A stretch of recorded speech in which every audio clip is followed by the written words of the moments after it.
Amigas y amigos, en esta ocasión tenemos el gusto de platicar con una reconocida líder internacional. Ha llegado a ser nada menos que pues, la CEO de Condé Nast México y Latinoamérica, esta editora de una serie de revistas de gran prestigio. También llegó a ser directora de Vogue México y Latinoamérica. Eva Hughes, qué gusto recibirte en esta ocasión. Gracias por acompañarnos. Es un honor estar con vosotros el día de hoy. Eva, pues la verdad es que el mundo de la moda es un ambiente donde hay que estarse reinventando todo el tiempo. ¿Cómo has logrado conseguirlo? Sé que, por ejemplo, tienes una agencia de consultoría. ¿Qué nos puedes decir? Muchísimas gracias por esta oportunidad y sobre todo para hablar de un tema que me apasiona mucho, que es la reinvención. Y es porque cuando llevas mucho tiempo haciendo un trabajo y eres reconocido por ello, tienes un título, tienes una posición, el mercado te distingue y de pronto cambia todo. Entonces la pregunta es ¿a dónde tengo que ir? Y entonces es un proceso donde tienes que pensar que no es una cuestión de crear a alguien nuevo, sino de volver a conectar verdaderamente con lo esencial. Y para ello tienes que tener muchísima claridad y reflexión. Y por ejemplo, yo siempre recomiendo a las personas en ese proceso de reinvención, porque yo lo tuve que hacer, que tienes que pensar muy bien cuáles son tus valores, cuál es tu visión, cuál es tu propósito. Pero eso suena muy fácil, suena muy bonito. Pero cuando tienes que adentrarte en las entrañas y ver cuáles son las cosas que verdaderamente te definen, las que te apasionan, por lo que quieres ser reconocido, entonces eso se convierte en tu brújula interna. Cuando yo dejé Condé Nast, por ejemplo, muchas personas me preguntaron, ¿y ahora qué, Eva?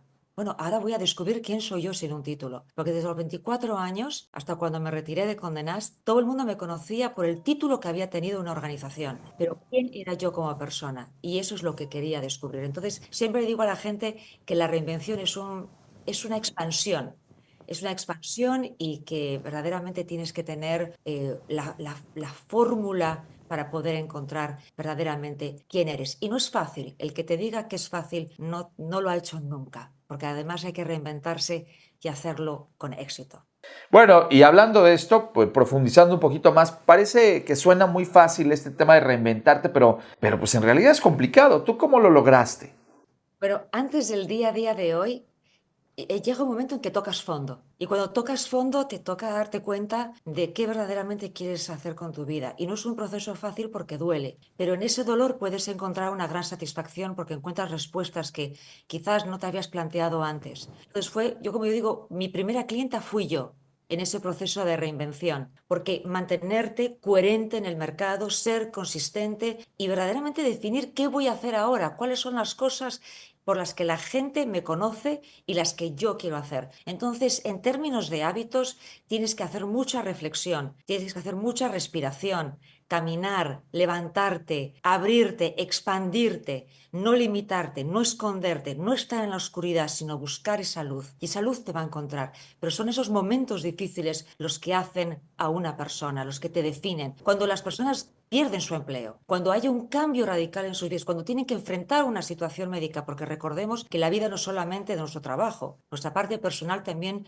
afecta muchísimo lo que nos sucede a nivel laboral. Cuando nos pasan esas cosas es cuando tenemos que agarrar todas y tomar todas esas herramientas y ponerlas en práctica. Entonces, tener mucha claridad, escribir, dibujar, manifestar dónde me veo.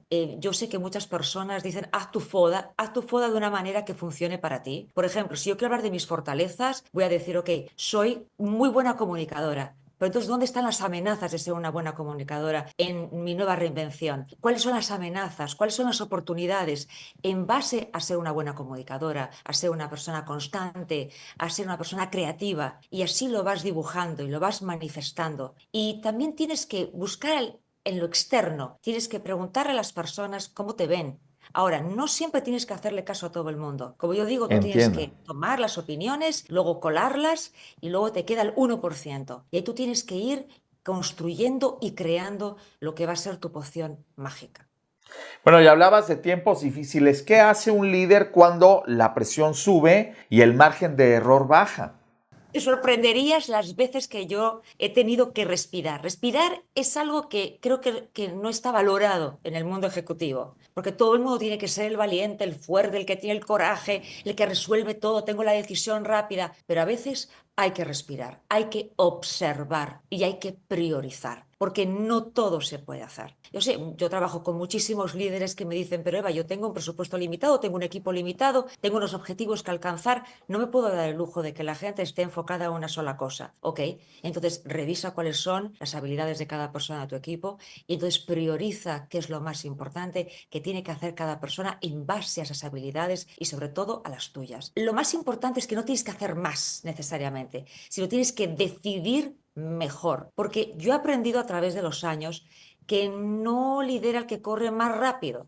Yo siempre veo documentales de deportes que me encantan, de la Fórmula 1, del tenis, del fútbol, y eso que verdaderamente no soy fan de ninguno en particular. Me encantan los documentales, lo que pasa detrás de cámaras, detrás de bambalinas. Y tú ves en esos momentos qué importante es pausar y actuar con intención. Por ejemplo, un jugador de fútbol cuando va a meter un penalti, los grandes, si te das cuenta, siempre tienen un momento de pausa, de Ok. reflexión. Pueden ir veloces.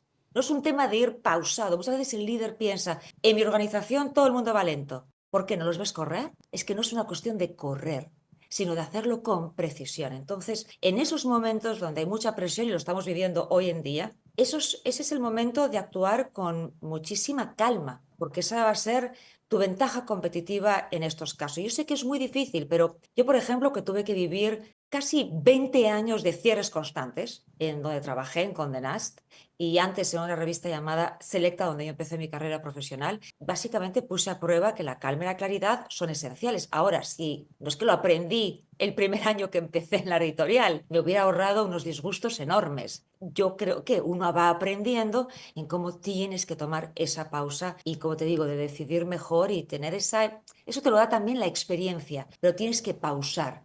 Pero de nuevo, no es ir despacio, no es no hacer las cosas, pero ejecutar. Y muchas veces tenemos ideas de lo que queremos hacer. Yo he trabajado con líderes que son grandes visionarios, mejores visionarios que soy yo, pero en la ejecución es donde a veces fallan. Y entonces hay un sentido de frustración, que no sienten que han logrado nada y que todo es un desastre, que mi equipo no me respalda y que las cosas no están sucediendo como yo quisiera. Has analizado, has reflexionado y has respirado. Yo creo que preguntas que hay que hacerse todos los días. Bueno, ¿y cómo le haces para darte esta pausa cuando el equipo te dice que se tiene que reaccionar pues en tiempo real, a la brevedad, ante tal o cual tema?